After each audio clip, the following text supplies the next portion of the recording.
the Ropers podcast. My podcast covers politics, race, as well as religion, specifically Christianity.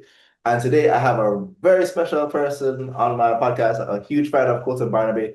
He's been really big on TikTok, but he's big on TikTok. He has very good points, as well as he speaks about faith, as well as I would say atheism and race. He deals with race relations, faith, amongst other things.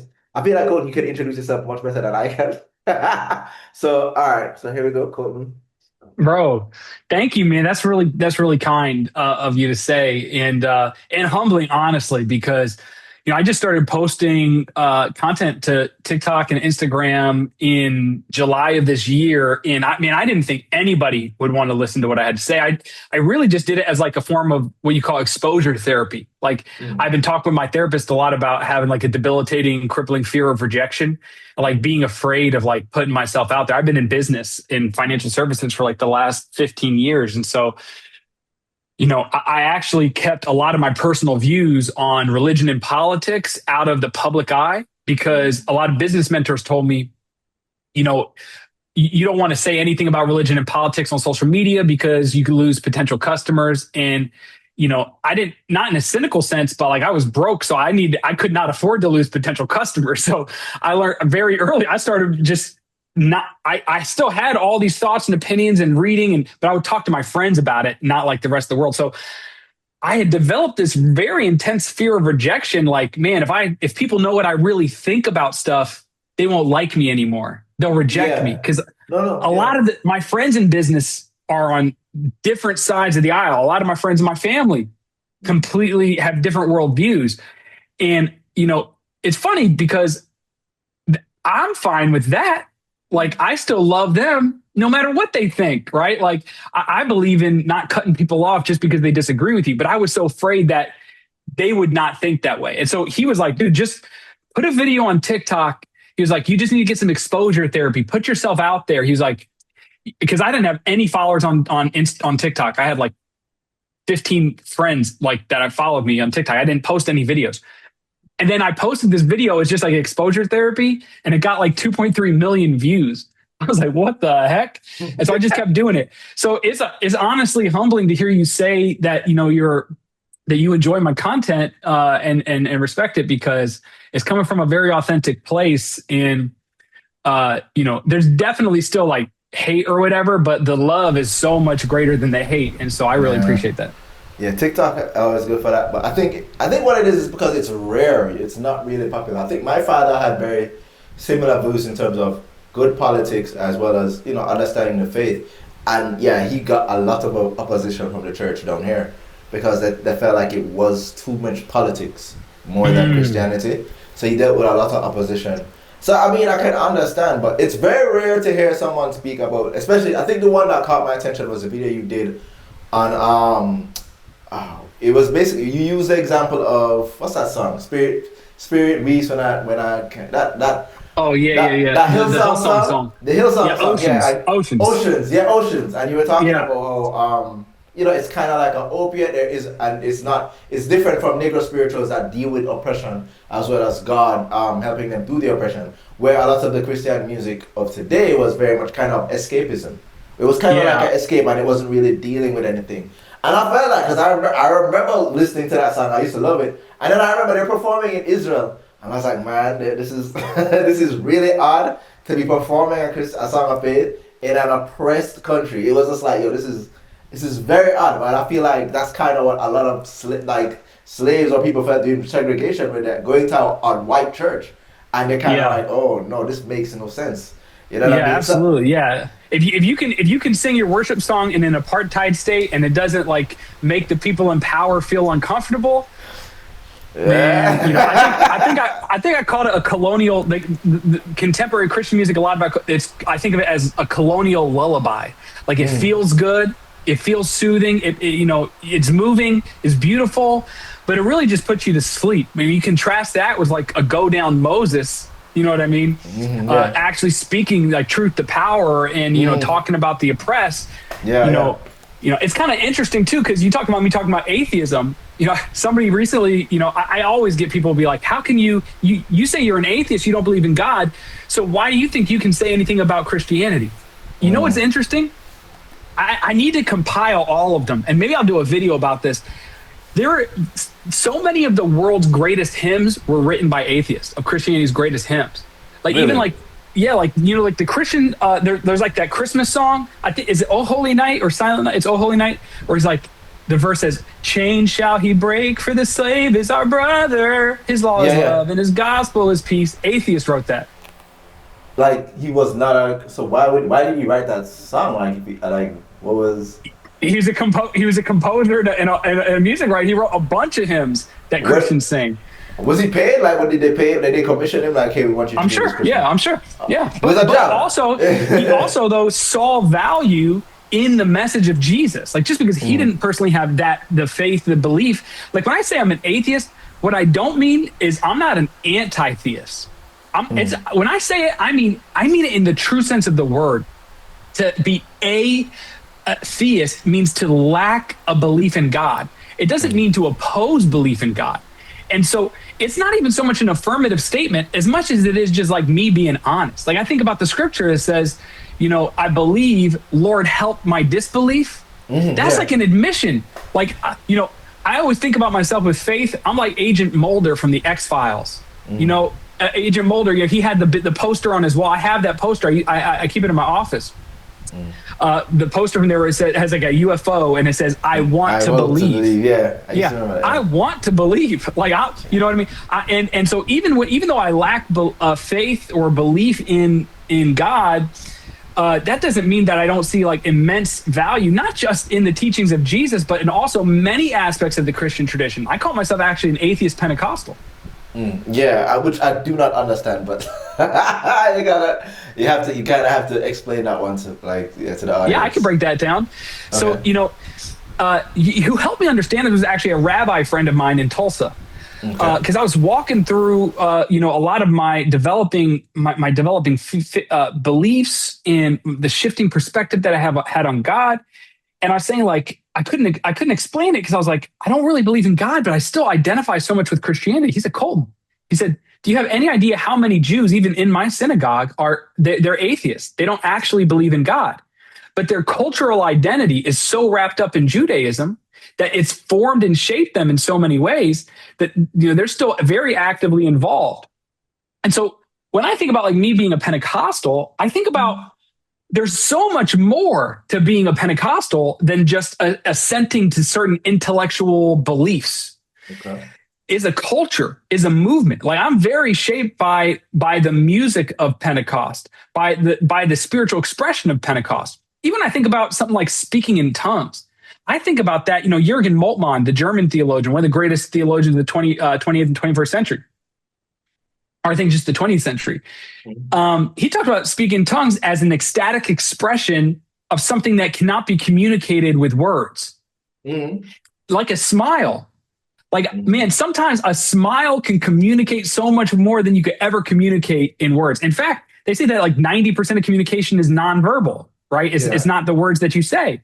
Yeah. So even that, I see it as like, when I see somebody speaking in tongues, I don't look down on that. Honestly, I kind of see it as like, man, this person is experiencing a moment of joy. Like they're having this ecstatic expression, and this is how they're choosing to, this is how they know how to express the feeling that they're having, that experience that they're having is through this, thing that developed. And then so beyond that, here's how I see the Pentecostal movement and why I identify so radically with it. I mean, the Pentecostal movement was a movement of poor people, by poor people, for poor people who were outside of the dominant mainstream of what was considered acceptable in Christianity. And they had this experience with reality as they encountered it. And they interpreted that experience through the tools that they had, the philosophical, theological tool that they had available to them.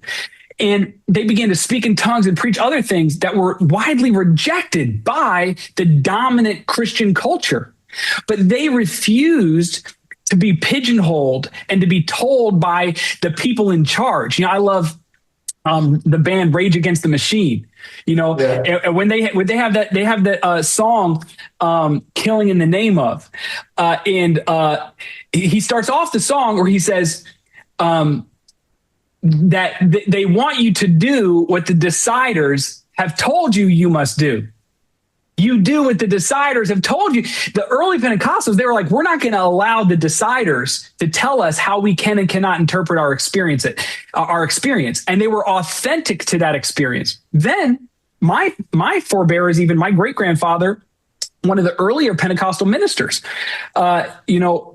he and his group split off from the Assemblies of God with a break from the traditional Trinitarian view of God and became what we call now oneness Pentecostals, where they rejected the belief in the Trinity. And what they were doing was saying, hey, our encounter and our experience with reality, we are interpreting it as such. And even though they were rejected then by the dominant group, not just in broader Christianity, but within Pentecost, they decided, hey, we have to follow this line of truth as we see it. We can't be inauthentic to that.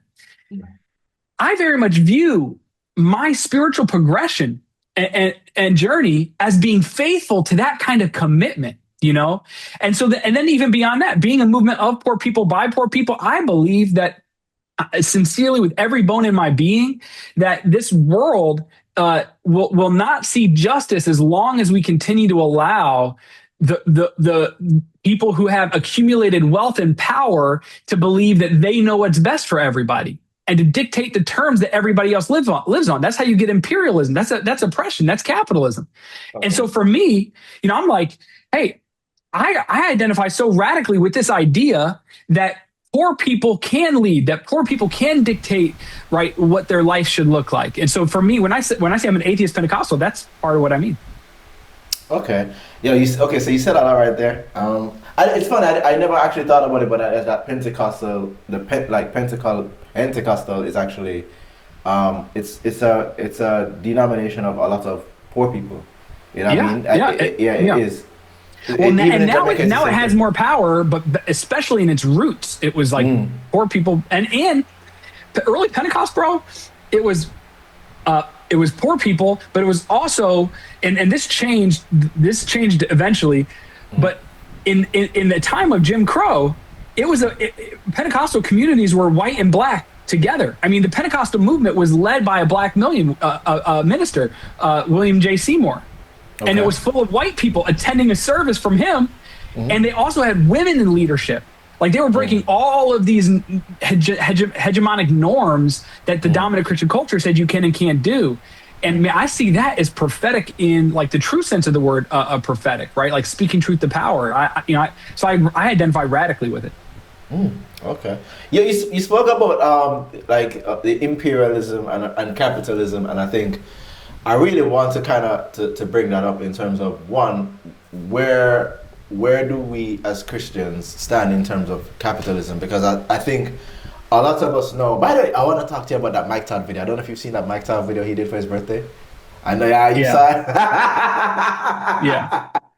I got a lot of mutual. I know Mike Todd. I've got a lot of mutual friends with him. I don't know him very well, but some of my best friends are some of his best friends. Yeah. We can dissect that video later because that's a very. I know you saw it because I saw it.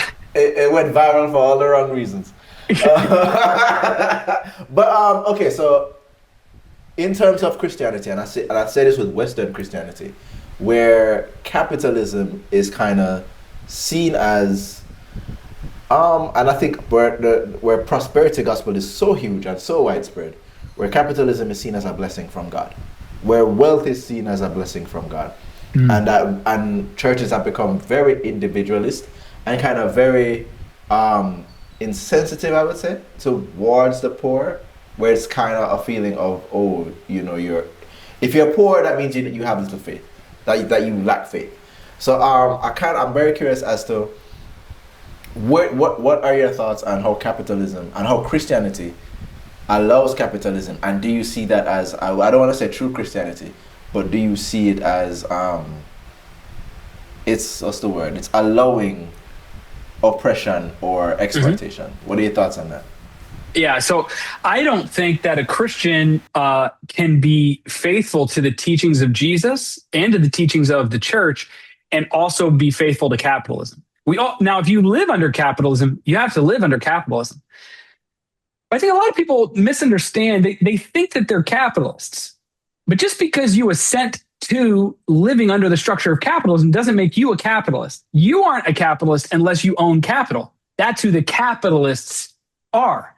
Mm-hmm. You might be okay with being a bootlicker, but you are not a capitalist. You are part of the working class. You are proletariat. Mm-hmm. And so for me, here's how I understand and what I think about capitalism and why I'm anti-capitalist. Because capitalism, even in a country like America, a liberal is a capitalist. So let's say the liberals in America had their way and they were able to wave a magic wand and get the best form of progressive liberalism imaginable in America. What would that actually mean? Well, what it would mean is we would have more relative freedoms in America. Maybe we'd have universal health care. Maybe we'd have a more equal distribution of wealth within America. Maybe we'd have, more equality for people depending on their ascriptive hierarchies, like their gender identity, their sexual orientation, things like that. But all of those relative freedoms would still be built on the back of the brutal exploitation of resource-rich countries that do not exist within the imperial core. Like, in order for all of that wealth and all of that affluence to exist, we have to be able to have slave labor in the Congo, people standing in still water for 12 hours a day mining coltan, which, I hate that my name is the same. Hey, man. Your phone too, bro. Your phone, the iPhone. Every device that we have, man, is built like we can't have it. And here's the deal. We could have these things. We could absolutely have it.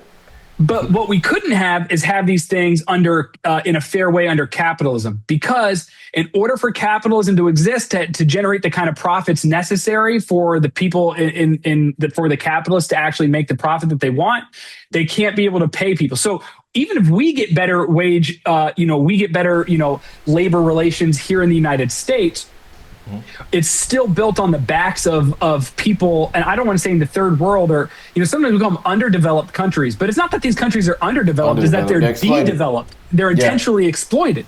Yeah. And so to me, when I look at that, I go, well, I can't be for a system that is dependent upon exploitation. And now imperialism isn't really a thing in and of itself. Imperialism is just a function of capitalism. Imperialism actually can't exist outside of capitalism. Because imperialism is the arm of capitalism that then goes out to make sure, we're getting the benefits that we want. Take Venezuela right now, for example. We're blowing up these boats off the coast of Venezuela. We're doing all this stuff. Why are we doing it? Is it because Maduro is a dictator? Well, no. I'm skeptical that that's the reason, because look at all of the dictators the U.S. has propped up and put into place. Right, we don't want to talk about Pinochet being supported by the U.S. government, right? Mm-hmm. There's example after example after example. So when we call somebody a dictator in the United States, what we really mean is this is a country who has resources that they aren't selling cheap enough to American capitalists. And what we're going to do is come in and we're going to have regime change. So you got this woman, I forget her name. She just won the Nobel Peace Prize. In Venezuela. Maria, I don't remember, but Maria something. She's on Eric Trump's podcast earlier this year, straight up talking like, hey, if I get into office, guess what? A lot of U.S. companies are going to be able to make a lot of money because they'll be able to open Venezuelan oil. Venezuela has more oil reserves than Iraq or Iran and anywhere else in the world, right?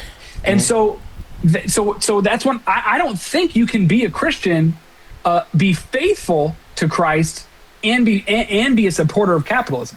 So, but what does that look like as a Christian then? If you can't, if as a Christian you live in an imperialist and a capitalist society, what does that look like? Do you say anything? Do you turn the other, just look away? What should a Christian do if they live in a society as that? This is a great question, and I think when we look at the early church fathers, they have a lot of answers for us. And I'll use an example that is not specifically economic, although I can go into economic examples. If we talk about violence, state violence, what the early church fathers, there was so much diversity in the early church on almost every doctrinal issue you can imagine. Like, we're often told a made up history where it's like they all agreed on specific things. But even on like the divinity of Christ, bro, up until by the time the Council of Nicaea happened, the vast majority of Christians didn't think of Jesus as uncreated. They were more in line with Arian teaching on Jesus, or Eunomian teachings on Jesus, which said that Jesus is actually a creation. And large parts of the early church talked about Jesus in angelomorphic terms. They talked about him as a created being who had special status. I'm not saying that that's correct, but because there was also a lot of people who didn't think that way. What I'm trying to say is, even on the most fundamental aspects of Christian doctrine, there was so much disagreement and diversity and multiplicity of thought for the first 300 years, except for on a couple of things. One of those things was on state violence and on violence. You cannot find a single church father before the Council of Nicaea, not a single one, that taught it was okay for Christians to participate in violence in any way, shape, or form, including state violence. Now, here's what they didn't do. They didn't say Rome can't be violent. You want to know why? They had no authority over Rome. What are they going to do telling Rome? Like, they were a persecuted class, the early church. But what they did say is, if you're a Christian, you cannot join the Roman army. If you are a Christian, you can't serve in Roman government as a magistrate or like a judge, because if you do, you will have to pronounce a sentence over somebody that would lead to their execution. And that would be you killing by word, not just by the sword. So they were universal in this. They even said, Tertullian even said, not only can a Christian not serve in the military actively with the sword, but even in peacetime, how can he serve with the sword, right? And so you have that.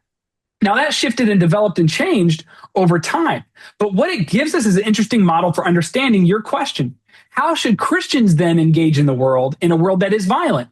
Because somebody might go, well, America's, the United States is a country. They have to protect their borders. They have to do all this stuff. We can disagree on that. But for the Christian, regardless of whether that's true for America or not, it changes the way Christians are allowed to engage and participate in American government. One of my favorite theologians, a guy named Stanley Hauerwas, he has a book called Resident Aliens. And, I think he recently passed away. Forgive me if he didn't. No, I think he did. But, I almost fell. He has this book called Resident Aliens, where he basically talks about how, the church is supposed to understand itself as members and citizens of a new kingdom, that Jesus came to institute the kingdom of heaven and said that the kingdom of heaven is at hand. When the apostle Paul and Jesus used the word gospel, that Christians are to go out and proclaim the gospel, usually the definition of that we're given is only partial. We're always taught that means the good news. But that's not all that it means.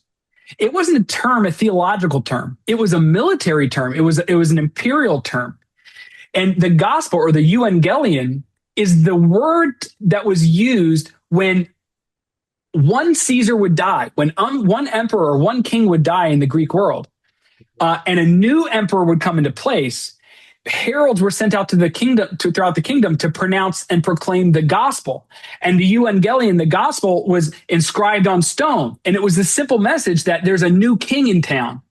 So when Paul are adopting this language of the gospel, what they are saying is, hey, you Christians are now citizens of a new kingdom. You are not citizens of the kingdoms of this earth. And you are to go out and to be heralds that proclaim to the world that there's a new gospel, that there's a new king in town, that King Jesus now presides. And all the old powers, the principalities, the rulers in spiritual places, those things that rule over the world, the powers of sin and death and hell that really govern the empires and the kingdoms of this world, they don't have any power or authority. But just like in an old time, there wasn't TikTok, there wasn't Instagram, there was no 24/7 news. The news of the victory of a new king might not reach a city far away, right? And so these heralds would go out to proclaim that. So even though let's say two kings went into battle, or one king was defeated, that king that was defeated, he no longer had authority over the people. But there were governors, principalities, powers, and rulers all around that old empire, that old kingdom, that were still exercising authority in the name of a king that had been deposed. And so these heralds would go out to proclaim, hey, there's a new king in town. You no longer have power. The early Christians, they're using this term in that same way, that us Christians are not supposed to identify ourselves with the kingdoms of this world. And we're not allowed to submit to their rules. We're not allowed to submit to their customs. We have to live under the authority of the new king whose kingdom is instituted. A kingdom that is already here, but not yet. That's a theological term. The already, not yet. The victory has already been won, they said. Jesus' defeat over the powers of sin and death was decisive on the cross. Yet there are still the kingdoms of death and sin that are ruling under powers that have been unseated and the world doesn't know it yet. So to live as a Christian means to live in a way that's faithful, not to the way the world is living right now and being ruled right now, but to the way that is faithful to the kingdom that is coming, that Christ is establishing. Okay, so yeah, I understand that concept of, because he says that repent because the kingdom of heaven is at hand. So the kingdom is here, but not yet. So here's the issue I've had, and I brought it up to a pastor with that. At the time of Jesus coming, the Israelites were under Roman oppression.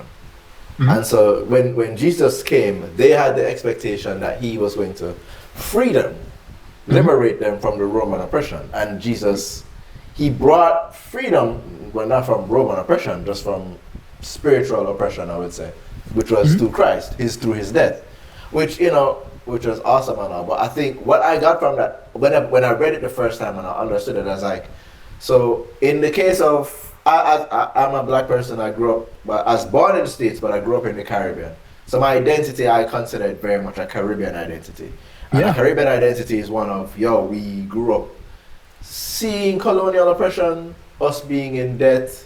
But at the time when I was born, there was like a huge, Michael Manley, who was a socialist, was like sabotaged by the CIA. The CIA sent in tons of weapons into Jamaica, led to like a serious migration, a mass migration in the 70s and the 80s.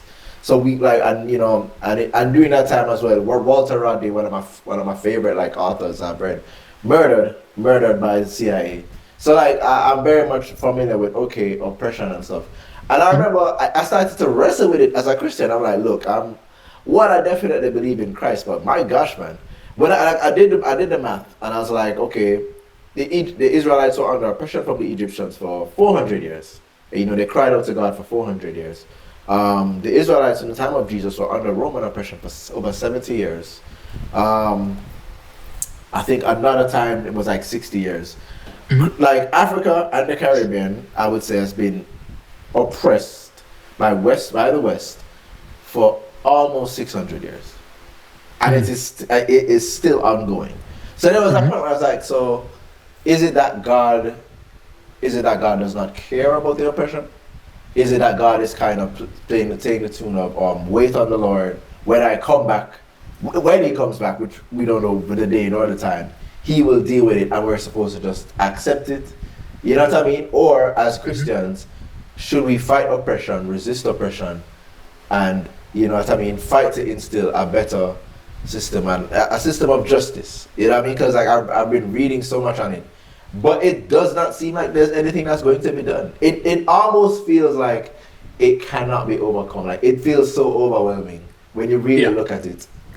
You know what I mean? So what are your thoughts in that in terms of oppression? Because I feel like that affects your belief in, does God exist? It does. And like what you're just getting at is, for me, the Maranatha of it all, right? The how long, oh Lord, right? Yeah. Creation groans is like, man, how long, like big dog, how long we got to groan? How long people got to groan for? Like something needs to happen. Now, there are alternative ways of understanding the nature of God that I think can make an impact here. But let's say we just run with kind of the dominant Western understanding of God as kind of this anthropomorphic character in the sky who has a will of volition, a deliberative will like you and I, who can act and engage with the world. That kind of God is the kind of God that I don't really have any time for personally, because I've often felt like, and I wrote a little poem on my Substack. I'm not a poet, but I wrote a little poem. I've often really struggled, even when I was a person of deep faith and still considered myself a believer, a point of contention, a beef that I felt like I had with Jesus is identified very clearly in everything you just said in the story of Barabbas and Jesus to me. Because a lot of people, we hear the story, and by the way, there's no real historical record. There's nothing to suggest in the historical record that this is an actual historical event that took place. But it is a part of the narrative framing and understanding of Christian theology. When Jesus is taken before Pontius Pilate, in the story that we're given, Pontius Pilate says, hey, every year we free one prisoner. I have these two prisoners I can release, Jesus and Barabbas. Which one do you want? And the people cry out, give us Barabbas, or pardon me, give us Barabbas, crucify Jesus. And Pontius Pilate is like, well, hold on a minute now. I don't really see any problem with this Jesus guy. Are you sure? And they're like, no, crucify Jesus, give us Barabbas. Pontius Pilate pushes back multiple times on this, trying to get the people to let him release Jesus instead of Barabbas. Well, why is that? Well, Barabbas, a lot of people just think of him as like a thief. One of the Gospels refers to him as an insurrectionist. Yeah. And what we know about the name Barabbas is actually historically, his name is Jesus Barabbas, interestingly enough. Really? Listeners, Google that. Yes. Yeah. And Barabbas is actually not a name. Barabbas is a title. It's Bar Abbas. Bar meaning son of, Abba meaning the father. Just like we see Simon Bar Jonah in the New Testament, Simon son of Jonah. So he is Jesus. Barabbas is Jesus, son of the Father, who is an insurrectionist figure. And most historians look at this Barabbas figure as a alternative messianic figure to Jesus. Because during the time of Jesus, there was actually a lot of different messianic figures. The people in Israel under persecution were waiting for a Messiah to come.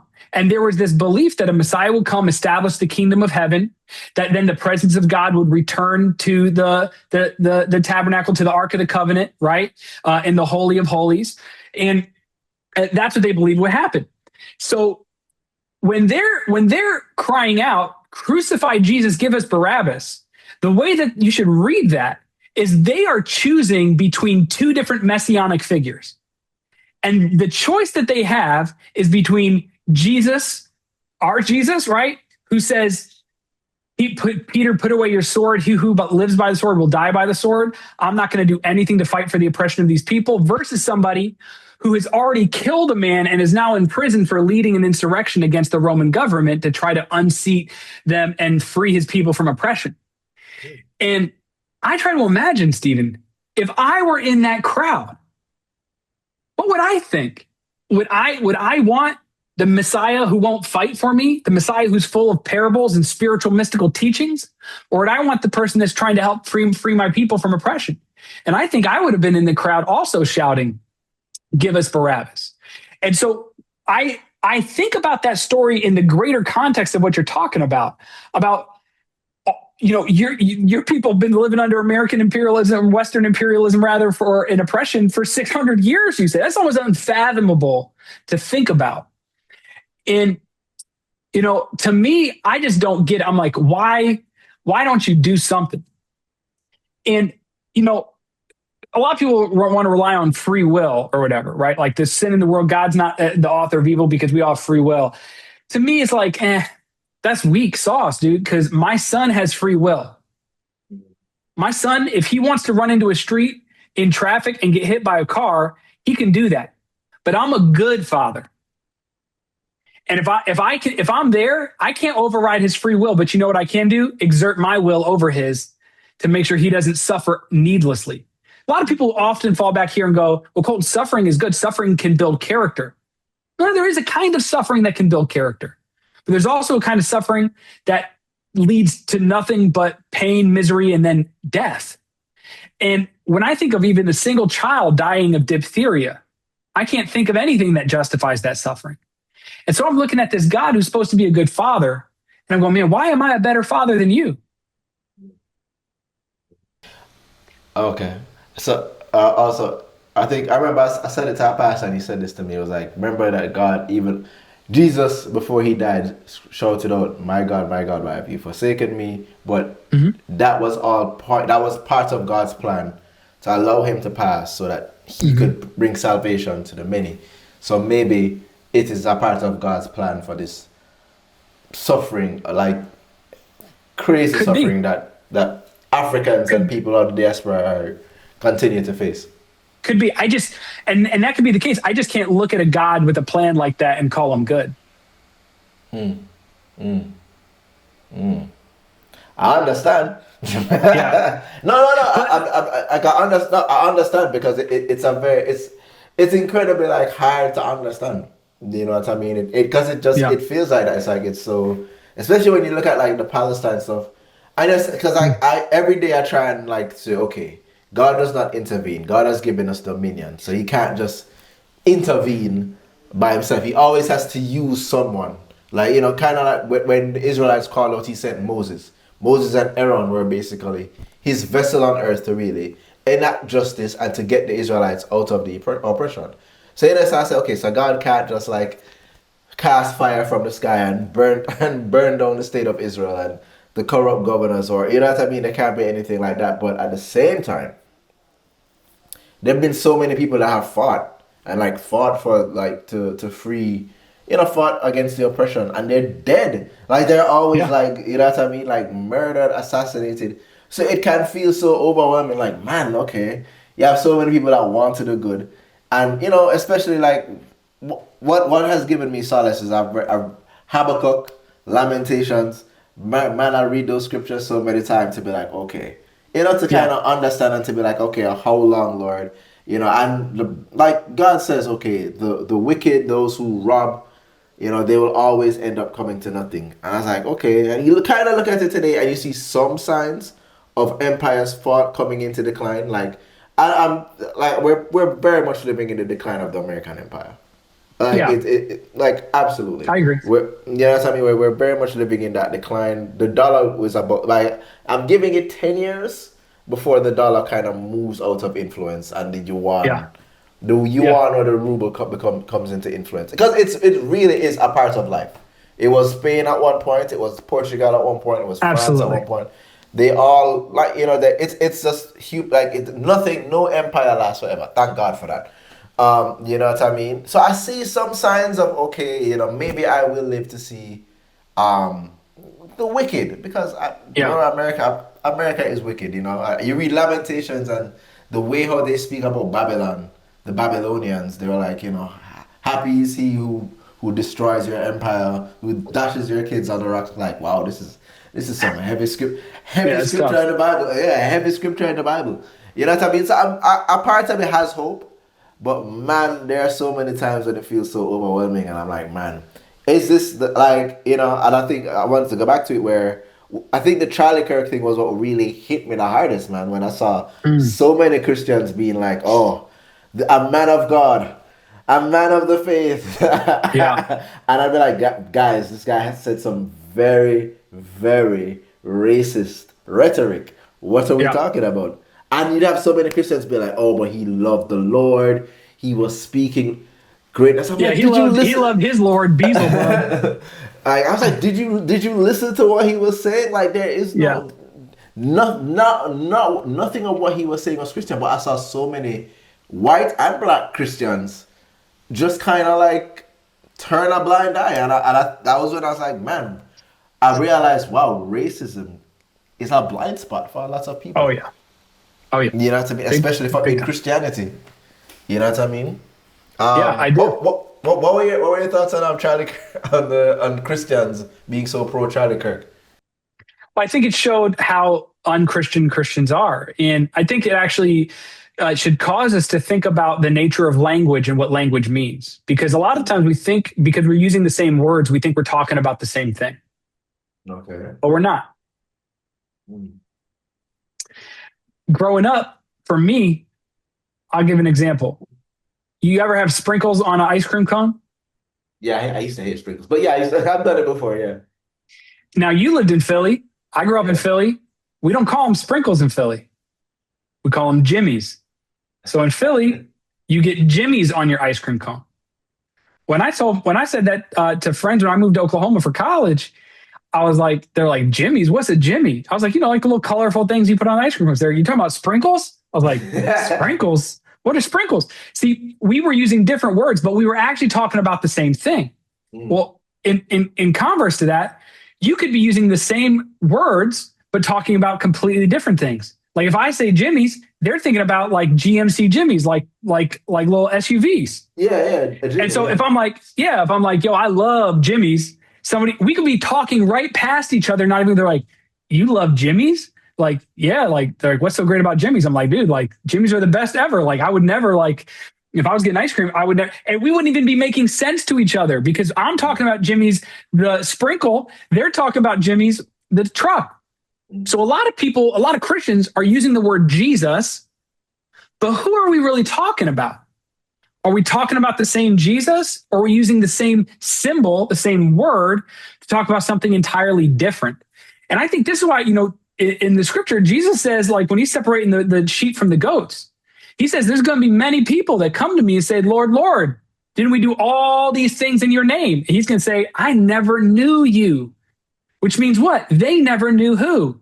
Him, even though they did all these great things in his name. So I think there's a lot of people today that think that they're Christian because they use Christian language, but they're doing it entirely differently. This happens all the time in Christianity, right? Like I grew up in the kind of church world where we would read the book of Revelation and the book of Daniel, for example, and we'd read all of these prophecies into end times prophecy today. And we'd be using words that they used and interpreting them through the lens of what those words mean for us. But we're not understanding. They're actually writing in, Revelation is, first century, apocalyptic literature. I took a class in seminary that really helped me understand this called Angels and Demons, Heaven and Hell, Apocalyptic Literature in First Century Israel. And, I'll give you a contemporary example. Today, if we talk about elephants and what do you call them? Donkeys. Mm-hmm. Everyone knows what I mean. So if I write a blurb and I talk about elephants and donkeys are in battle with each other, going to war together, imagine 2,000 years from now, somebody finds my writings. Elephants and donkeys no longer mean that. They mean something. They just mean elephants and donkeys. This person's reading this going like, elephants and donkeys had a battle? Like, this is crazy. You know what I mean? It would be so stupid. Like, hey, just read the history. Come to understand what they meant with those words at that time. Well, we do that same thing all over the place in Christianity, where we're reading ideas that were written for different people with a different understanding of those words and using our contemporary understanding. So, yeah, I think with Charlie Kirk, a lot of Christians, they think, well, because he professed faith in Jesus and because he was serious about his faith in Jesus, that means he was a Christian. And, they're led to like accept him and then accept a lot of other things that are very un-Christ-like the racism and all that kind of stuff.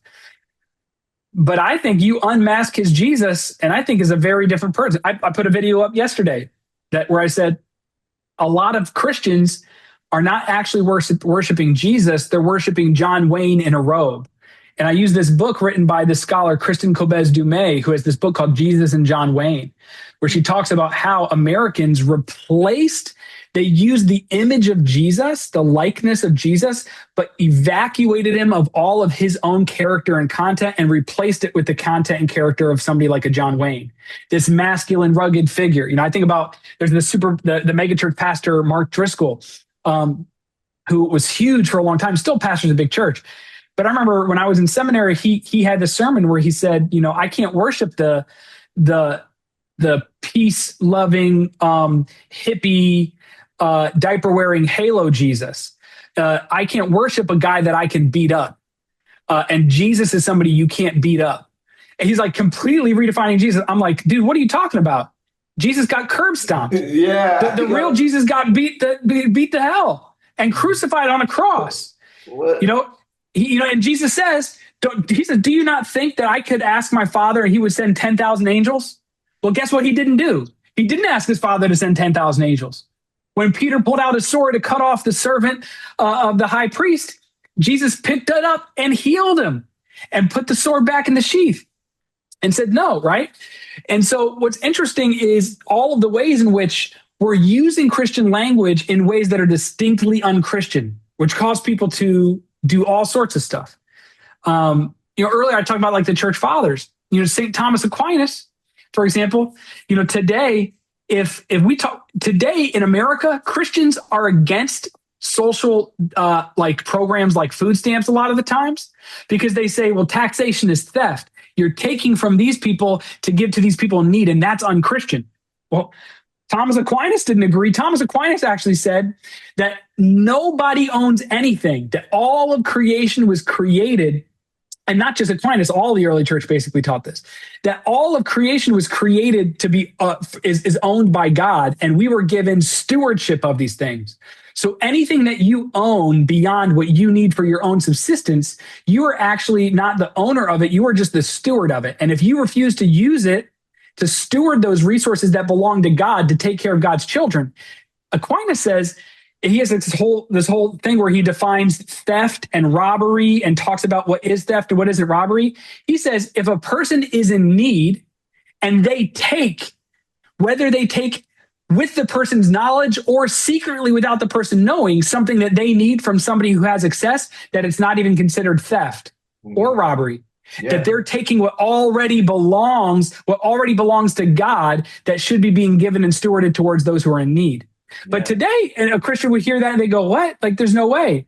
Well, it just goes to show how much Christianity has drifted because of it being co-opted by imperialism.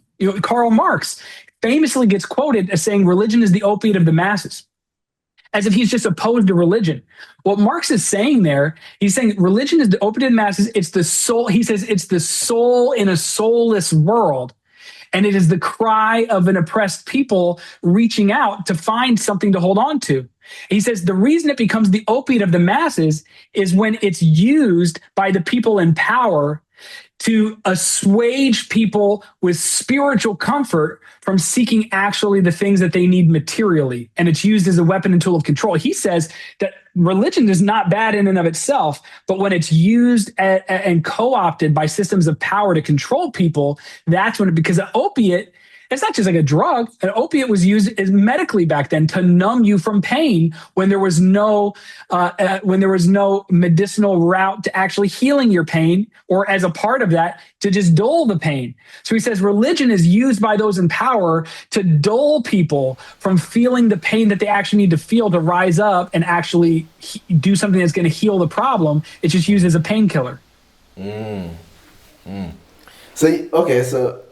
But you do believe that, okay, because I know you say you're atheist, but do you believe that there is some truth to what religion holds and that it do you feel like religion can be used to overcome imperialism? 100%. 100%. I have one video where I talk about what I just said about Marx and the opiate of the masses and stuff. And then I contrast that with, I say, religion can either be the opiate of the masses or it can be its healing balm. And I talk about the old spiritual, right? There is a balm in Gilead. See, a balm is medicinal. A balm is something that heals. And the gospel message, I think, can be a message that heals people. And we see this all around the world. I have another video where I talk about the rise of liberation theology in Central and South America and Latin America, which was basically Christians interpreting the scripture in a way that I think is actually more faithful to the teaching of scripture about how, religion is, or that Christianity is a religion of the oppressed, that Jesus gives the first option or preferential option to the poor, which is the official teaching, the social teaching of the Catholic Church, the preferential option for the poor. And what was happening was these priests and Catholics, liberation theologians and liberation believers, were actually starting to rise up against oppressive governments in Latin America. And you know what the CIA did? The CIA saw this as a big problem and a big threat. And so they started funding and supporting evangelical and Pentecostal missionaries who had largely been co-opted by this point in time during the Cold War era to be religious movements that have no revolutionary power in them. And they started to promote evangelical and Pentecostal Christianity in Latin America as a way to push back and suppress a liberation theology. Now, in both those examples, there's an example there of Christianity being used to actually help mobilize people towards resisting oppression, and then and then a version of Christianity used to help people submit to oppression. So yeah, absolutely, I think that there's revolutionary power in Christianity, and in all kinds of faiths. Okay, so how did the transition of let's say Christianity from being persecuted, during the Romans times, to know its relationship with power, where it's basically a tool for how do you see it as how did it lay the groundwork for that, especially in terms of it? Sorry, go ahead. No, that's okay. It starts at the Council of Nicaea. It starts with Emperor Constantine becoming a believer, a Christian believer, and a lot of people say that he made Christianity, made Rome a Christian nation. That's not actually true. That was Emperor Theodosius a little bit later. The Roman Empire was not Christian under Constantine. He was Christian, and he actually didn't get baptized until his deathbed. Oh, wow. Yeah, and there's debate on why that's the case. And I think the thing I think it makes the most sense, I agree on, is actually because if you got baptized in the early church, and this is what I was talking about earlier, if you got baptized, you could not then kill or do a lot of the things that a person in power and government could do. And even that's why he did it at his deathbed. I think so. Like Lactantius is an early church father who was Constantine's son's tutor.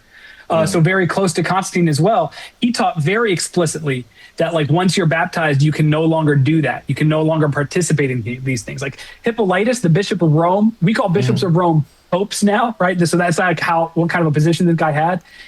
He said, dude, if somebody is baptized or wanting to become baptized and then they go join the army, we should send them away, for they have despised God. That's how serious they were about it. And so a lot of scholarship says that Constantine didn't get baptized till his deathbed because he would become an apostate in the rest of his functions and roles as government if he had already been baptized. But go ahead. Yeah. No. So I'm trying to connect that back to where I just was, because I just got off on a little bit of a tangent. But where was I? I'm sorry, I got a little lost in the sauce.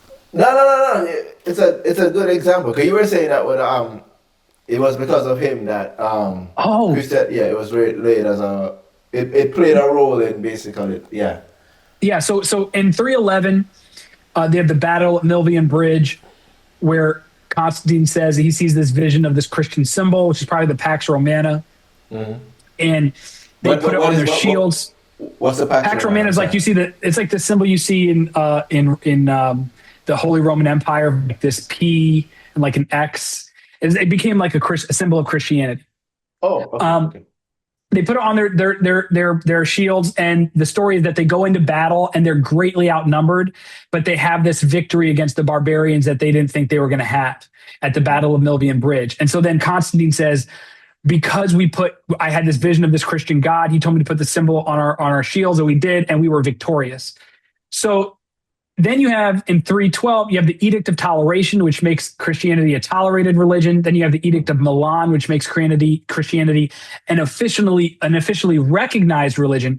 This is in 312. And then you have the Council of Nicaea, 324, 325. It starts. It's not until 384 AD under Emperor Theodosius I that Christianity becomes the official religion of the empire. Once you get there, you now have theology starting to shift and change. You start to see the development of just war theory. You start to see people like Bernard of Clairvaux, who was a very powerful monk that created a whole order, monastic order, and popes listened to him, kings listened to him, and he basically created this idea that when a Christian kills, it's not murder, it's malicide. When a Christian kills, he's actually killing evil, and thereby doing God's work. And so crusaders going out in the Second Crusade, he pushed for the Second Crusade. It wouldn't have happened without him. He said, you can go out there, and if you kill in God's name, you are actually going to be forgiven of your sins for doing that. And I think right around that time is where we start to see the biggest shift in Christians being fully co-opted by empire. That is insane. I've never heard that before. Malicide? Yeah, malicide. What is that? What's Killing evil.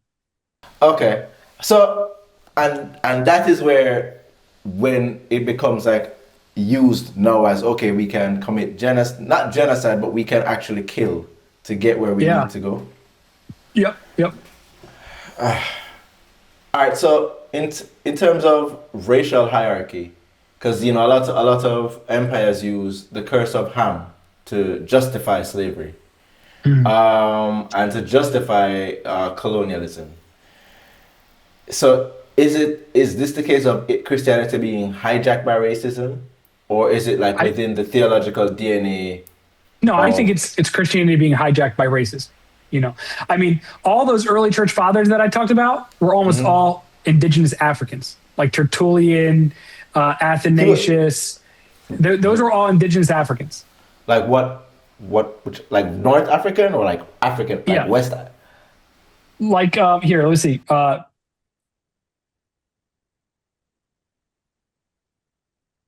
Like almost certainly people of dark skin. Really? Yeah, Tertullian, Origen, Cyprian, Athanasius, Augustine of Hippo, you know, and yeah, like Alexandria, Carthage. But you know, a lot of times now we look at like the makeup, the ethnic makeup of people in that region. Sometimes can be lighter skin, but it was likely more dark skin back then at that point in time. This is so crazy. It's always funny when you hear stories of that because of how racism has just like blurred history to make it seem like it's always been like that. But this is in like what, the 400s, 500s? No, this is like 100, 200, 300. Oh, wow. Okay, so why is it that racism is so easily co-opts Christianity in your opinion?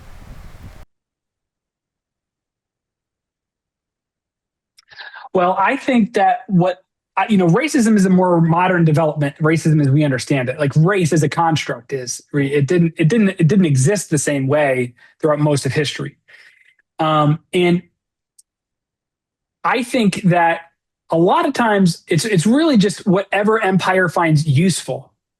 A great book is that I would highly recommend is from C.L.R. James. Called The Black Jacobins, and it's about the revolt in Haiti. And you really get an interesting look at like the development of racial theory when it came to the slave trade in the New World, and kind of like the development of how we even thought about people of color and whites. Like there were what you call the big whites, the small whites. You had, I don't know if I'm allowed to say the word the M word, the mulatto. Mulatto. I don't know if that's like something I can't say or not. No, mulatto is cool. I thought you were going to say something else. I was like, no. Yeah, and you had they had all these different layers, of meaning for these terms, because largely, slavery wasn't initially race-based, but it essentially became convenient for it to be viewed that way. And so it became a tool of empire. And because it was a tool of empire, anything that becomes a tool of empire, in my opinion, is going to be easy to co-opt any religion, because empire is such a powerful force. And scripture is so diverse. You can make the Bible say anything that you want it to say if you're not willing to read it in good faith. And if you are willing to read it in good faith, the Bible contradicts itself all over the place. And because it's not always written as like this history book like we approach it to be. For example, we've talked already in this podcast about Israel being slaves in Egypt. That didn't happen. What? There's no historical record of the Israelites being slaves in Egypt. Oh, as in the story of Moses isn't historically proven. No, Moses is probably not a historical figure. Like I was raised being taught that Moses wrote the first 5 books of the Old Testament. There's no serious scholar believes that. Even like the most Bible believing, Jesus loving Old Testament scholars, that's like a laughable like assertion. Moses, there's no evidence for a historical figure of somebody named Moses or even Israelites being in slavery in Egypt. Okay, but what about that story of the Egyptians being hit by the flood, the Red Sea? No. Yeah. No. What about the Yeah. plagues? There's no Yeah. historical No. evidence of the plagues. No. No. Now, but here's the deal. Like the way we've been taught to read the Bible, some people, like often people, atheists will point to that and be like, well, that's proof that this religion is fake. That's not proof that the religion is fake. That's like saying, that's like somebody looking at a parable of Jesus and being like, well, there's no evidence for this sower, right?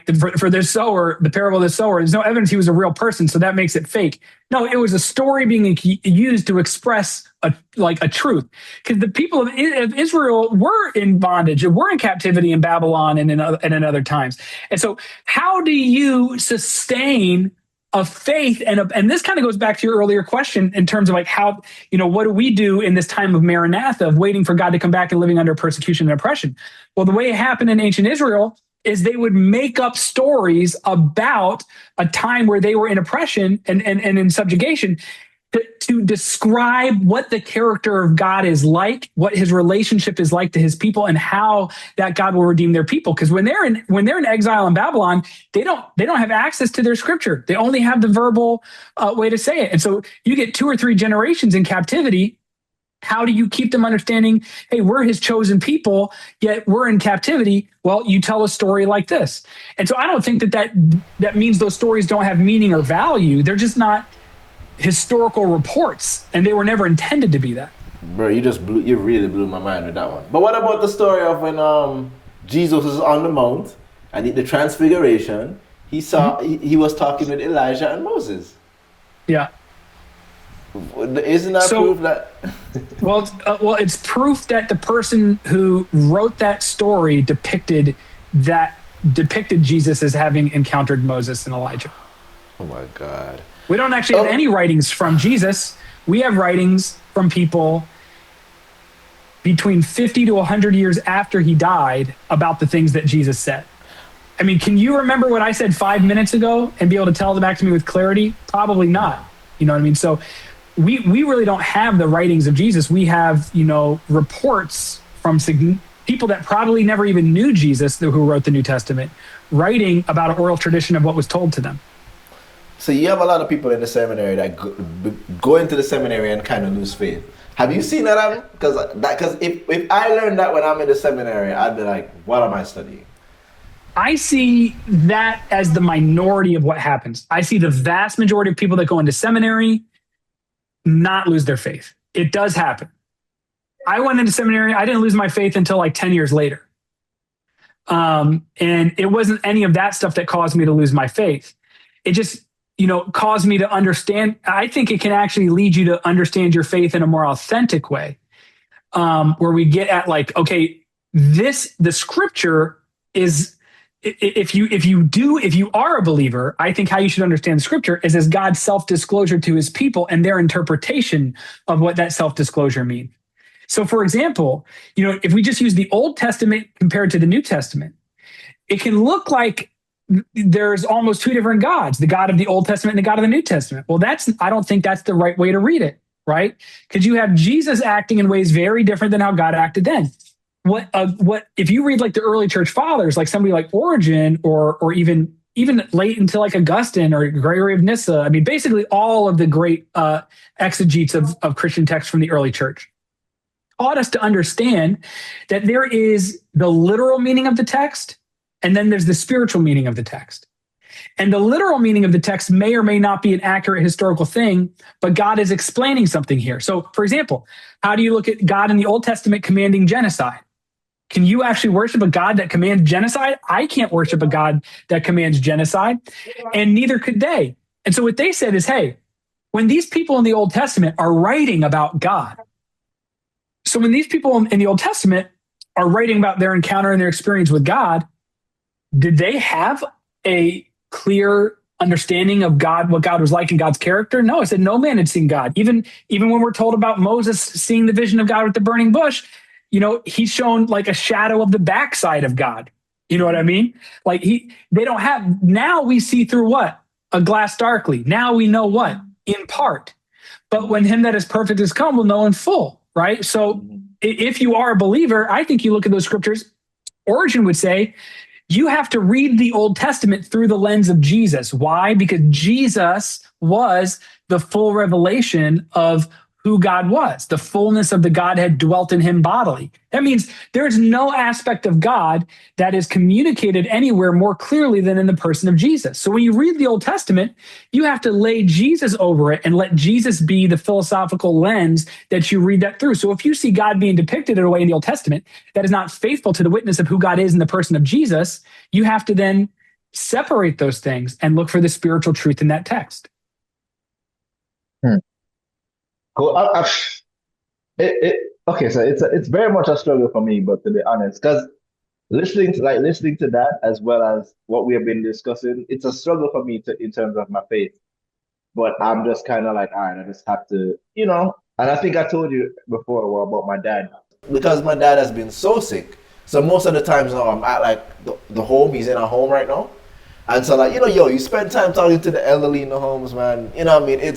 I love talking to old people because, like, you know what I mean, you hear like so much stories, and you hear stories of near-death experiences. And I know your kind of thing was that you don't really believe in NDEs, but like the stories of NDEs, what was kind of what pushed my faith to be like, oh, okay, maybe there is something, outside of this life, and but I remember you were saying that like, where is it? Where's the question I have?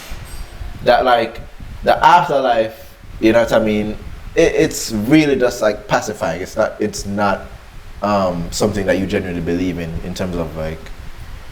Yeah, well, and I don't think that the way we think of the afterlife is actually faithful to like the Christian witness and testimony of the resurrection of Jesus, right? Because when we think about the afterlife, most contemporary Christians, we think about going somewhere. We think about going to heaven. But you read Paul carefully, you read the early church, you read Jesus carefully, it's never about us going to heaven. We never talk about going to heaven. It's always about heaven coming to earth. It's always about God's kingdom coming to earth and healing the world, healing God's creation. When Jesus is resurrected, he doesn't resurrect as some kind of like ethereal spirit. He resurrects into what Paul calls a spiritual body, a perfected body. He's still corporeal. He can eat with his disciples, but he can also walk through walls, right? Like It's different. It's different. And, I love the Eastern Orthodox Church's grasp on the idea of salvation a lot better because it helps to put a lot of these things into context. And this is the earliest view, one of the earliest views of salvation is that, like Augustine wrote, right? God became a man so that men can become gods. What salvation is in the Christian story is humanity being brought into God's own life and being made just like Jesus. That's why Jesus prayed for us to be co-heirs with him. He said that they would be one with me, Father, just like I am one with you, like in the same way. And so what it means when Jesus takes on humanity in the story, that doesn't just mean he becomes a human. It means he becomes the new head of humanity, the new Adam. And now we are now his body, right? We become one with him in that way. And in taking on humanity, what he's done is shown us what our future is like. And so what the resurrection is not us going away to heaven. It's heaven coming to earth. Just like when it says we'll meet him in the clouds, it's that gospel. It's the same imagery that's used when they're using the word gospel. They're using Roman governmental military imagery. When that new emperor would come into town, they would send people out of the gates to meet him and usher him back in. It's not scripture being depicted as him coming and then taking us back with him. It's us coming to welcome him and bring and usher his kingdom into this world. And so Jesus's resurrected body is the first resurrected body that is all just like the resurrected body that we will all have living here on earth, perfected in the way that God intended it to be, unmarred by sin. Yeah. Yeah, because I remember, like, normally in the scriptures he says that even the least in the kingdom of heaven would be greater than John, because he was like, John the Baptist was the greatest on earth, but even the least in the kingdom of heaven will be greater than John the Baptist. It's a very exciting thing to think about, especially when I read those scriptures. I'm like, oh wow, that's so exciting to imagine and envision. But I feel okay. So now I really wanna talk politics with you, man, because I really do enjoy your political takes. In terms of the Democrats, do you really feel like there's a difference between the Democrats and the Republicans? Oh, there's a difference. It's just not it's not, or there's a distinction, but it might be a distinction without a difference. Okay. So it just goes back to what I said earlier. Let's say the most progressive Democrats got their way and America just became a much better place to live. It would still be built on the back of brutal exploitation around the world. And so, no, the Democrats are capitalists who have chosen, just like the Republicans are, who have chosen to land on a different side of the culture war than the Republicans. So the Republicans have a different position on culture war issues than the Democrats have. Economically, they're virtually the same, right? Like, the economy always does better under Democrats. You just as a financial advisor, legitimately, it does. Mm-hmm. I think that's because the Democrats are often better capitalists than the Republicans. The differences that they have on economics are just about like, how much should we tax this much more or that much more, but it still operates within the same fundamental system. That's what I was saying it to a friend. I was like, I said, the Republicans are fascists, the Democrats are Republicans. There are no real like socialists nor Democrats in it. They're actually Republicans. They're just it's just the Republicans are so right centered that the Democrats are so focused on being centered. They're more right. They're more right leaning than actual left. Honestly, bro, the Democrats today are right of Ronald Reagan. Yeah, on a lot of issues. They're right of Ronald Reagan on immigration. They're right of Ronald Reagan on economics, even. Like, I think it was Ronald Reagan wanted to do like a form of UBI. He was like open to like universal basic health care, stuff like that, like, or universal health care. Like, he was like pro-immigration. But the Republicans have moved so far right. But I think it's actually the Democrats that have pushed the Republicans further right, starting with Bill Clinton. There's a great book by Thomas Frank called Listen Liberal, Whatever Happened to the Party of the People, where he talks about how Bill Clinton and the Democratic Leadership Committee had this shift in focus where they said, hey, the Democrats have traditionally been the party of the working class, but it'd be a lot easier if we could get if we could be the party of the corporations. And so now it's just like, that's why all the big corporations, they donate to everybody. They give their money to the Republicans and to the Democrats. Isn't that just bribery? They're all funded. Yeah, it's bribery, right? They call it lobbying, but it's really just bribery. Yeah, and they're bribing the whole field, so that it doesn't matter if a Democrat or Republican gets into office. What does change is which ones win, and so certain ones choose certain sides, not at the corporate level usually, but at like the individual person level. Like, if you support this one, like a Elon Musk might support Trump because he's going to get more contracts. Trump is going to give him more contracts. But even like, he supported, Elon Musk is only rich because Obama gave him billions of dollars. Obama gave Musk billion?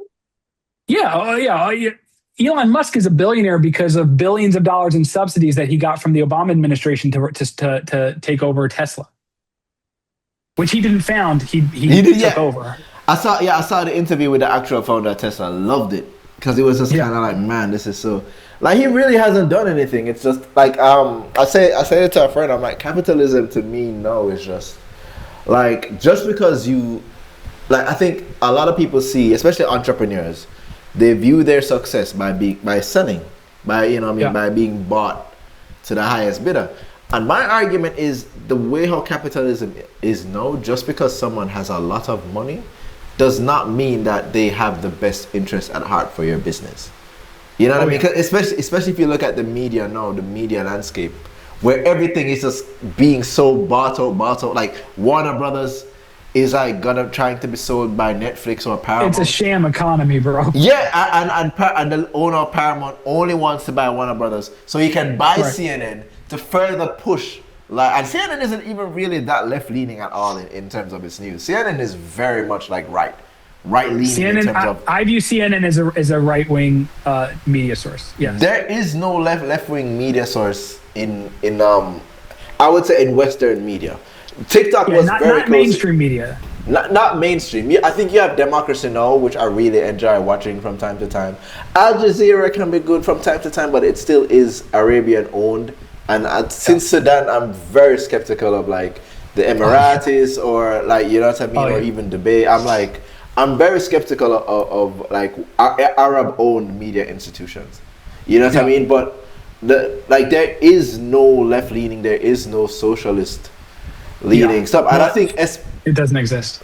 I think especially now my understanding of Christianity is that Christianity in the beginning was very much socialist in terms of it pushed socialist policies. I don't want to say it's socialist in itself because Christians are basically like ambassadors for the kingdom of heaven, and the kingdom of heaven has no interest in. I don't like saying it has no interest, but what are your thoughts in terms of how America, because you are American, do you see America becoming socialist, or do you see America? Is there a way to rectify the wrongs of where America is heading in terms of becoming full-on fascist authoritarian regime? I like what Kwame Ture says, right? He's one of my favorite, radical thinkers, and he's just one of my favorite people to read and listen to. But and it's not him coming up with this, but he just communicates it so clearly. When you talk about the class antagonisms and then the contradictions that exist within capitalism itself, Kwame is so bold in talking about how revolution is inevitable, and it's always inevitable. Just like if you read the Black Jacobins, you read about like the Haitian Revolution. It's just that like the economic structures get to a certain place where there is no other option but a revolution. There is no other option but a revolt. And I think we're headed there in America right now because, what are you going to do? I don't know what that looks like exactly, but I don't know what already it's getting harder and harder for people to survive. And with AI coming in, I'm not one of these people that believe that like they're going to have real AGI and create like real artificial intelligence and that they're going to replace all the workers. But I think they're going to replace a lot of the workers because a tool doesn't have to be able to operate on its own to make one worker a lot more efficient than they had 100 workers doing before.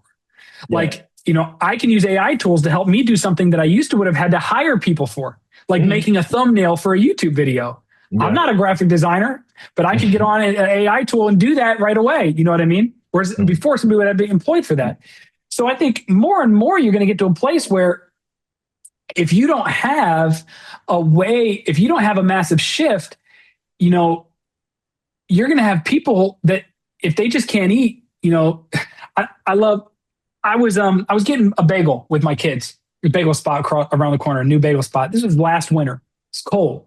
I got them in the stroller. They're 3 and 1 at the time. It's for a reason. We pull up to this new bagel spot in the neighborhood. The line is out the door and halfway down the block. I'm like, okay. I told my wife, she was really craving this bagel sandwich. I told her I'd get it, I'm going to wait in line. And this is the kind of place where for 2 bagel sandwiches and 2 bagels, it costs $60. You know what I mean? 60. Right. That's what things are like now, bro. By the way, like there's almost nowhere I can go out to eat with my wife and 2 kids and we don't spend $100 for a lunch. And so a dude came up in line asking for money. And I grew up at K&A, right? For the listeners that don't know, like I grew up around a lot of homeless people. So I am not uncomfortable with homeless people. To me, I very much view homeless people as regular people because I grew up around like all kinds of people in my life that I knew on a day-to-day basis that were chronically homeless. And a dude comes up, he's asking for money. Now, this dude I can tell has not been on the streets for long, if he is still on the streets, but he's not been in a position I can tell where he's had to ask for money or beg for money to eat for a long time. I can tell by his build. He's got a lot of muscle on, you know what I mean? I can tell by his face. I can tell by his clothes. And I can tell he is not accustomed and institutionalized to that level of poverty yet. And so he asks me for money. I don't carry cash on me. So I said, nah, man, I can get you a bagel when I go inside, but I don't have anything to give you. And he says, I didn't ask for food. He's getting mad. He's like, man, I didn't ask for food. He's in my face. I didn't ask for food. I said, I need some money. And I was like, yo, chill. Like, and he like starts going off on me. He goes inside. And when I go inside, eventually 5 minutes later, he's still in there. There's 2 workers next to him and they're telling him to leave. And he's getting more and more belligerent. And they're like, we're going to call the cops. And now he's getting even more mad. And I look at the worker. I'm like, yo, don't tell them you're going to call the cops. Whatever you're going to do, do it, because I got children in here and I don't need a situation breaking out and getting violent. Like just disengage. If he's in here, doesn't matter. The point of this story is if most people that are homeless or are in need of money that ask you for money and you say no, they might mumble something, but they're just going to walk. They're used to walk away. Yeah. If you're getting but when someone's not used to that, man, that evokes all kinds of feelings. Yeah. What's the word when you like are mad at somebody? Resentment. I don't want to say resentment. Like that evokes like a level of resentment that can become anger real fast. Wow. And you know what I thought of? I thought of the interview from Tupac that Kendrick has at the end of To Pimp a Butterfly in the song Mortal Man, where Tupac is like, what's going to happen is the earth is going to open up and it's going to swallow the rich. The poor are going to get hungry enough. We're going to eat the rich. And that's what's going to happen. So when I think about like people can only go to a certain point, and if people that have been in America that are used to living a certain quality of life, they don't anymore, they're going to act very differently than people who have been accustomed to being oppressed. And so, I think it could get very dangerous for these capitalists and the wealthy people who are extracting all the wealth in a way that it could lead to that. But I think they also see this, Stephen. And I think that's why there's a lot of plays behind the background to enhance the surveillance state, to enhance the militarization of police, because they understand they're going to have some riots on their hands when things get bad enough.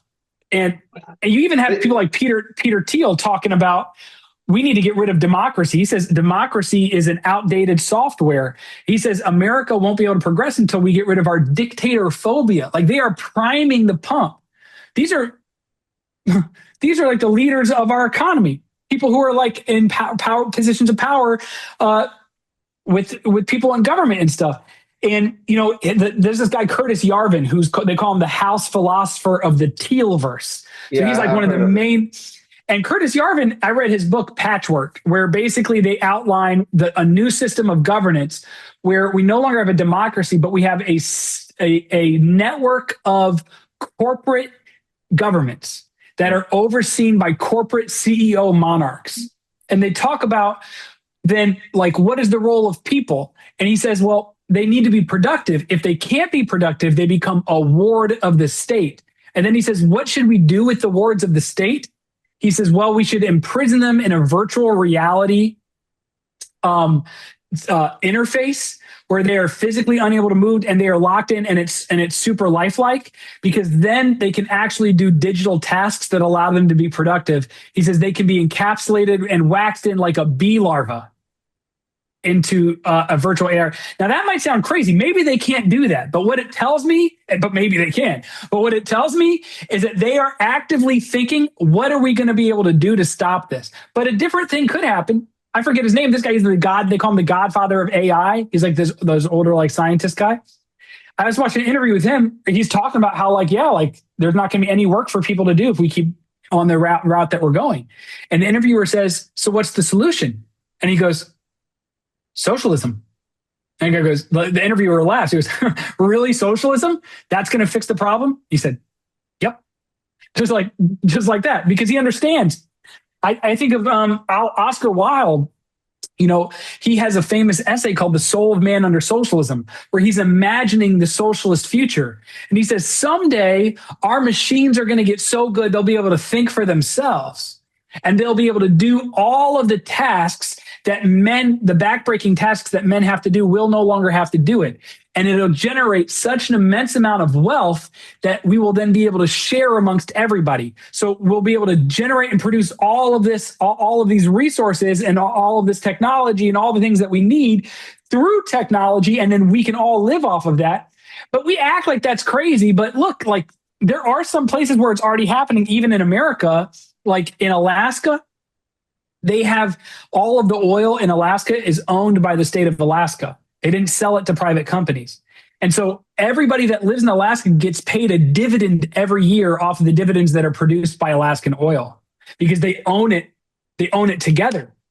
And I think that is the model. Like what we have right now is a system of socialism for the rich and rugged individualism for the poor, as Martin Luther King Jr. called it, right? And here's how it looks like.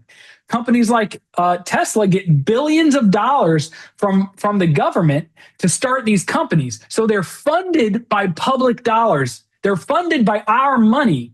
And then they create profits and they privatize the profits. So most of these companies have public funding, private profits. Even like Google. Google was created by Larry Page and Sergey Brin. I think when they were at MIT, could be wrong about exactly where they were. I think they were at MIT with funding from a grant that was funded by U.S. taxpayers that they went on to create Google. And then we just let them have the company. And now they make billions and billions and billions of dollars off of that. Well, in my opinion, if your business venture is funded in any way by the American people should own at least 51% of that. And the profit should be paid out in dividends to the American people. Like there are ways that we can structure this and do this. I think though we just have to like stop listening to these people that are in power that don't have our interests at heart and actually do something that stands up to oppose that. So, when I say I'm a leftist, I think leftism begins at anti-capitalism and anti-imperialism. So if you're a liberal, you're not a leftist. Yeah. Because even though you might be socially progressive, you are still for the right-wing economic system. But then if that's where it starts, it could go into you have Marxist-Leninists, you have Maoists, you have anarchists, you have you have all these different ways you could do it. I think if we can at least start at anti-capitalism, anti-imperialism, maybe we can develop something more better. But I think at least if we understand that what socialism is public ownership of the means of production, if we could start to move in that direction, there's no reason we couldn't seize the levers of control of the state and actually start to implement what we want to do. That's what Curtis Yarvin, Steve Bannon, Peter Thiel, these people are trying to do. They're trying to use Trump to seize the mechanisms of government. Steve Bannon calls himself a Leninist publicly. A lot of people don't see this. Like you could watch interviews where Bannon calls himself a Leninist. Now, he's not a Marxist-Leninist. He's a capitalist-Leninist because Marxism is the economic political theory. Leninism is the strategy. So what he understands is they're building out a vanguard, a right-wing vanguard. And Bannon says we have tens of thousands of people in this pipeline. We already have the first 3,000 to 5,000 people that are coming, and that's their think tanks. All these right-wing think tanks like the Heritage Foundation, producing Project 2025, stuff like that. They're producing all of these people that are able to help. Then they have the first 3,000 to 5,000, he says, have already been put into place in the Trump administration where they're actually seizing control of the mechanisms of control within the U.S. government to steer things completely. Bannon says, I don't want to reform the U.S. government. I want to completely dismantle the system of government, of democracy and of the American bureaucracy and rebuild it with something new. But you have to have a vanguard that can go into place to do that. And what the left just doesn't have is any of that kind of structure. We just have people arguing with each other about what the purest form of leftist politics are on social media. I feel like we have it, though. I feel like there is a potential for us to have it. I just think there's the potential. Yeah, there's absolutely the potential. Well, by the way, what are your thoughts on Mamdani? Because he seems very progressive, but I'm gonna let you talk a little more.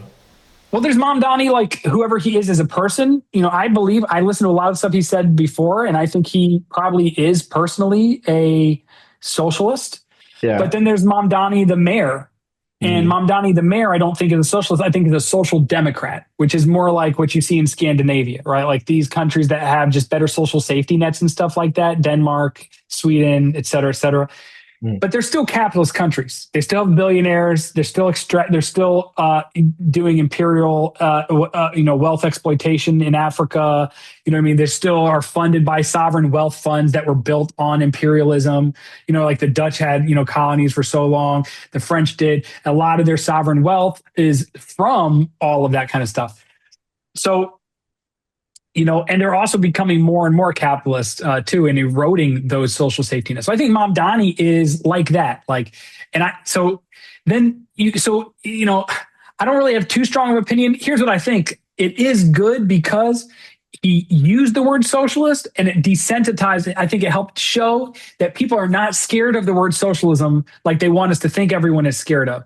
What people want is they're worried about their quality of living, right? And so, you put money in people's pockets, you tell them you're going to do that, and I think you have a winning strategy. So, but, part of the problem is just like, man, we're a bootlicker society. A lot of people want to sit around here and call themselves capitalists like they're a capitalist, but really they're just bootlickers. I think that's proper. I think it's propaganda, though. I think the media kind of primed people to think they are. You know what I mean? Especially how social media is, where you see so much people living good, and you think, oh, I'm close to that. I'm one side hustle away, or if I go viral enough, I'll get to that. When in reality, we're like 2 paychecks away from being homeless. That's right, man. You know what I mean? It's such a struggle. Right. I love Mamdani. The fear I have is that he's going to be like an AOC 2.0. You know what I mean? Where he has such great potential, but he just ends up becoming ineffective. I think the Democrats in themselves, they're just paid to lose. Like that's basically what I see them as now. Where I think a lot of people were celebrating the Democrats coming into, like, I think Miami just made their first Democrat mayor since 30 years, and everybody's celebrating. And in my mind, I'm just like, she's not gonna get it. Yeah, she's not gonna get anything done. Honestly, like if the same people are paying, the Republicans are paying them, they're just gonna sit to the side and just not do anything. I think I'm sorry, I interrupted you. I think Mamdani will probably get some of the things done that he wants to get done, but it's not the same thing as socialism. It's still just capitalism. And then there's like the question of, if you try to make capitalism softer, are you actually just helping capitalism? It's another quote from Oscar Wilde. He said that the worst slave owners were the ones that were kind to their slaves, because the kindness to their slaves actually demonstrated that they knew that something was wrong with the system. But by doing that, and instead of actually freeing their slaves and opposing slavery, they just put a pretty face on the system of slavery. And go, well, look, it can be a softer version of slavery. We can treat them nicer. We can treat it a little bit better.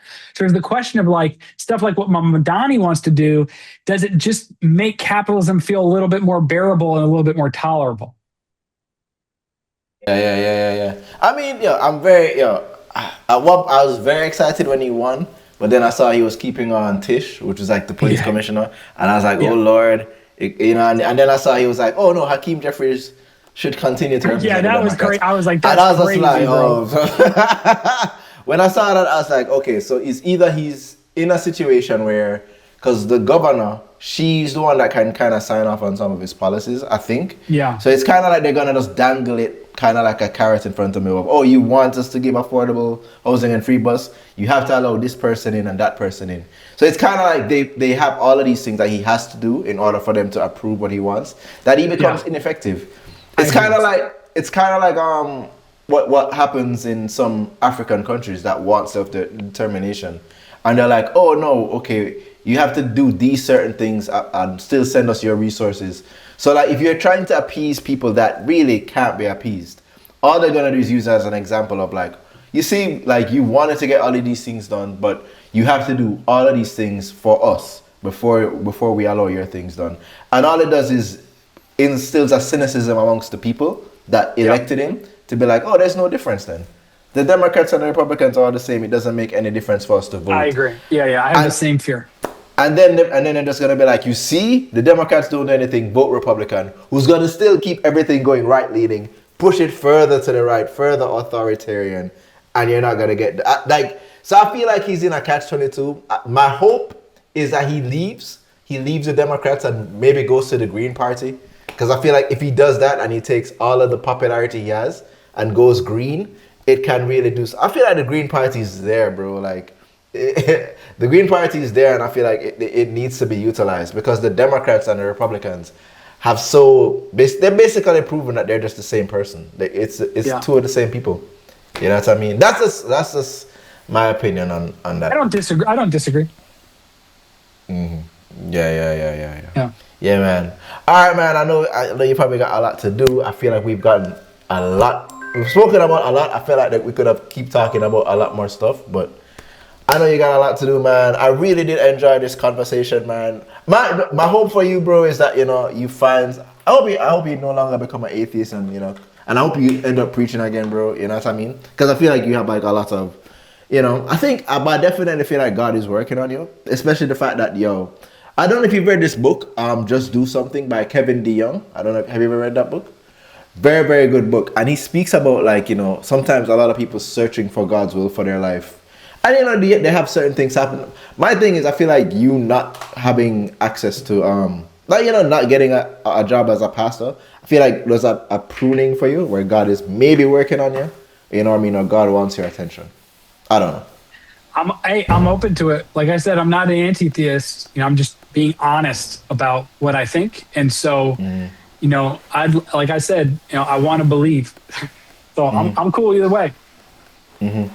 You feel like? Do you think in our lifetime we'd see like Africa gaining some form of independence, or the Western imperialist powers either falling or allowing socialism and freedom to hit? I think anything can happen, and I think I think anything can happen. So yeah,